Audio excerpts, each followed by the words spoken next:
বাংলাদেশ জাতীয়তাবাদী দল মিরসরাই উপজেলা ৪ নং ধুম ইউনিয়ন বিএনপি ছাত্রদল, যুবদল ও শ্রমিক দলের উদ্যোগে সাবেক প্রধানমন্ত্রী দেশনেত্রী বেগম খালেদা জিয়ার সুস্থতা কামনায় দোয়া মাহফিল অনুষ্ঠিত হয়।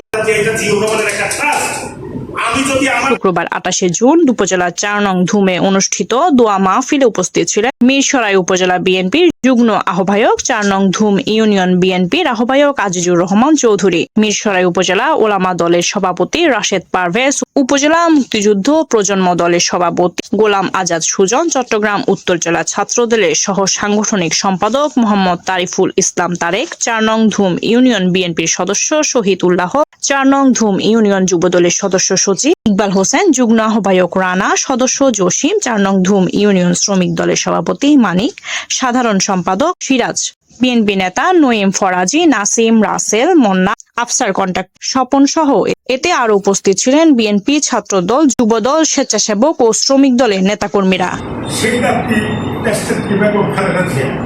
এই মহিলা শুধু দেশকে ভালোবাসে নাই, এই মহিলা একটু ধর্মপ্রাণ মুসলিম। এদেশের মুসলমানদের জন্য কাজ করেছে, এদেশের ধর্মীয় শিক্ষার জন্য কাজ করেছে, মসজিদের জন্য কাজ করেছে। এটাই হয়ে গেছে তার কাল। হ্যাঁ, এই কারণে ভারতের তাবেদার আজকে যে সরকার বাংলাদেশে প্রতিষ্ঠিত হয়েছে, এই ভারতের প্রেসক্রিপশনে যেহেতু খালেদা জিয়া যার জীবনে ২৭টা নির্বাচন করছে, একবার ৫টা করে যার জীবনে কোনোদিন একটা নির্বাচনেও সে কখনো ফেল করে না। এটা পৃথিবীর ইতিহাসে একমাত্র মহিলা বেগম খালেদা জিয়া যার জীবনে কোনোদিন সেই নির্বাচনে ফেল করে না।